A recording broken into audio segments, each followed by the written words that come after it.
Hello, இனிய காலை வணக்கம். இப்போ பிள்ளைங்களுக்குலாம் ஒரு 1 வீக் லீவ் விட்ருக்காங்க. அதனால் கொஞ்சம் அசால்ட்டாக எந்திரிச்சு தான் சமையல் பண்ணுறேன். இன்றைக்கி என்ன சமையல் பண்ணுறேன்னாக்கா, மணத்தக்காளி குழம்பு. வயிற்றுக்கு நல்லது, வயிறு புண்ணு இருந்தால் கேட்கும் பார்த்துக்கோங்க. அதனால் காஞ்ச மணத்தக்காளி குழம்பு தான் வைக்கிறேன். அதுக்கு ஃபஸ்ட்டு நான் என்ன பண்ணேனாக்கா, நல்லெண்ணெய் ஊற்றிட்டு அதில் வந்து மிளகு, ஜீரகம், சின்ன வெங்காயம், அதுக்கப்புறம் தேங்காய், துருவன தேங்காய் எல்லாத்தையும் கொஞ்சம் பொன்னிறமாக வறுத்து எடுத்துக்கலாம். அப்புறம் மணத்தக்காளியையும் ஒரு குத்து எடுத்திங்கன்னா அதை எல்லாத்தையும் ஒரு குத்தை வறுத்து எடுத்து தனியாக வச்சுருங்க. நான் தனியாக சாப்பிடுவேன், குழம்புல கிடக்கிற மணத்தக்காளியை எடுத்து சாப்பிடுவேன் அப்படின்னா நீங்கள் அப்படியே குழம்புல கூட போடலாம். இல்லை எனக்கு சாப்பிட கஷ்டம் அப்படின்னா நீங்கள் மணத்தக்காளியில் முக்கால்வாசியை அந்த தேங்காய் கூடையே போட்டு அரைச்சி மையாக அரைச்சி எடுத்துக்கலாம். கொஞ்சம் பேருக்கு மட்டும் கொஞ்சம் போட்டுக்கலாம். சரியா? இப்போ எண்ணெயை காய வச்சுட்டு கடுகு, சின்ன வெங்காயம், கருவேப்பிலை போட்டுட்டு பூண்டு இருந்தால் பூண்டு போட்டுக்கோங்க. முருங்கைக்காய் இருந்தாலும் முருங்கைக்காய் போடலாம். நான் வந்து வெறும் பூண்டு மட்டும் தான் போட்டுக்கேன். போட்டு நல்லா துவைக்கிட்டு இந்த மசாலாவை தட்டி நல்ல ஒரு கொதி வர்ற மாதிரி நல்லா ஹை ஃப்ளேமில் வச்சுட்டு நல்லா கிண்டி கொடுங்க. கிண்டி கொடுத்துட்டு புளியை கரைச்சி ஊற்றுங்க. மசாலாவை தேவையான அளவு தண்ணியும் ஊற்றுங்க. ஊற்றிட்டு காரம் தேவைப்பட்டால் காரம் போட்டுக்கோங்க. வத்தப்பொடி நம்ம ஆல்ரெடி வத்தப்பொடியும் மல்லியும் போட்டு வறுத்து தான் போட்டிருக்கோம். இன்னும் தேவைப்படுச்சா நீங்கள் வந்து வத்தப்பொடி போட்டுக்கலாம். போட்டுட்டு நல்லா கலக்கி விட்டுட்டு புளிப்பு உப்பு பார்த்துக்கோங்க. கொஞ்சம் தூக்கலாக புளிப்பு வச்சிங்கன்னா அந்த கசப்பு தெரியாது, சூப்பராக இருக்கும். சில பேர் வெல்லம் போடுவாங்க. நான் அது வெல்லம் போட மாட்டேன். சின்ன வெங்காயம் சேர்த்து அரைக்கிறதுனால அதில் ஒரு ஸ்வீட் டேஸ்ட் வரும். அதனால் அதே போதுன்னு விட்டுருவேன். இதை மறுநாள் சுண்டை வச்சு சாப்பிட்டிங்கன்னா ரொம்ப சூப்பராக இருக்கும். அதனால் நீங்கள் வந்து வைக்கும்போதே கொஞ்சம் ஜாஸ்தியாக வச்சிங்கன்னா நல்லாயிருக்கும்.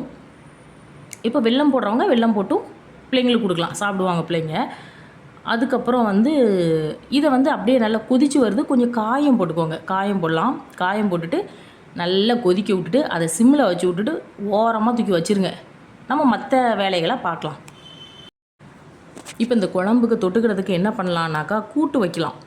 இது கொஞ்சம் காரம் புளிப்புமாக இருக்கும். ஸோ கூட்டு வச்சா நல்லாயிருக்கும். நான் இன்றைக்கி கூட்டு வைக்கல. இன்றைக்கி முட்டை கொஞ்சம் ஜாஸ்தி இருந்ததுனால முட்டை துவரம் தான் பண்ண போகிறேன். உங்களுக்கு அதுக்கு முதல்ல முட்டையை அவிச்சு உரித்து எடுத்து வச்சுக்கோங்க. இப்போ தேங்காய் எண்ணெய் ஊற்றிட்டு குத்துப்பருப்பு, கடுகு போட்டுக்கோங்க. சின்ன வெங்காயம் நிறைய நறுக்கி போடலாம், இல்லாட்டி பெரிய வெங்காயம் போடலாம். எதுவாக இருந்தாலும் கொஞ்சம் நிறைய வெங்காயம் போட்டிங்கன்னா டேஸ்ட்டு சூப்பராக இருக்கும்.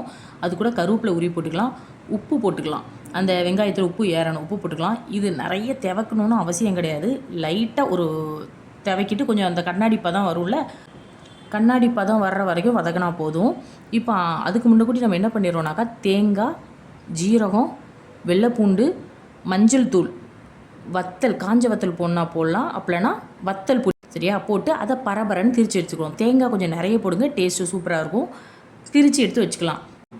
இப்போ வெங்காயம் கண்ணாடி பதத்துக்கு வதங்கவும் இந்த தேங்காய், ஜீரகம், பூண்டு, மஞ்சள் தூள், வத்தல் பொடி இல்லைன்னா காஞ்ச வத்தல் இவ்வளவும் பரபரன்னு திரித்து வச்சுருக்கோம்ல தேங்காய் கூட சேர்த்து, அதை அதில் தட்டி ஒரு 2 வதக்கினா போதும்.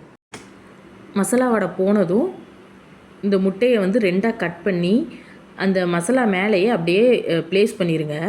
அப்புறம் அந்த மசாலாவை வந்து அப்படி பூ போல் அந்த முட்டை மேலே தூக்கி போட்டுட்டு லைட்டாக பெரட்டி கொடுங்க. 2 பிரிஞ்சிடாமல் வெள்ளைக்கருவும் மஞ்சக்கருவும் பிரியாத மாதிரி அழகாக பெரட்டி கொடுத்து இறக்கி வச்சிட்டிங்கன்னா சூப்பரான முட்டை துவரம் ரெடி. நீங்கள் ட்ரை பண்ணி பாருங்கள். ஒரு 3 முட்டையை துவரம் பண்ணிவிட்டு ஒரு 2 முட்டையை மட்டும் லைட்டாக ரோஸ்ட் மாதிரி பண்ணி வைக்கலான்னு அதுவும் பண்ணி வச்சேன். அதுக்கு எண்ணெய் ஊற்றிட்டு வத்தல் பொடி போடலாம். அப்படி இல்லைனா பெப்பர், ஜீரகம், மஞ்சள் தூள் இந்த 3ம் போடலாம். நான் வெறும் வத்தல் பொடி உப்பு மட்டும் போட்டேன்.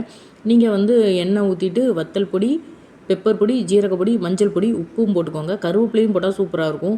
போட்டுட்டு இந்த வெட்டி வச்ச முட்டையை அப்படியே அதில் எல்லோவை வந்து அடியில் இருக்கிற மாதிரி வச்சுட்டு மேலேயும் லைட்டாக பெப்பர் உப்பு தூவிட்டு இறக்கிட்டிங்கன்னா சூப்பரான எக் ரோஸ்ட் ரெடி. நீங்களும் மணத்தக்காளி குழம்பு செஞ்சு பாருங்கள், எக் துவரம் செஞ்சு பாருங்கள். பார்த்துட்டு எப்படி இருக்குங்கிறத மறக்காமல் என்கிட்ட சொல்லுங்கள், கமெண்ட்ஸில் சொல்லுங்கள். நம்ம ரேணு சேனலுக்கு சப்ஸ்கிரைப் பண்ணிக்கோங்க. வீடியோவை மறக்காமல் லைக் பண்ணுங்கள்.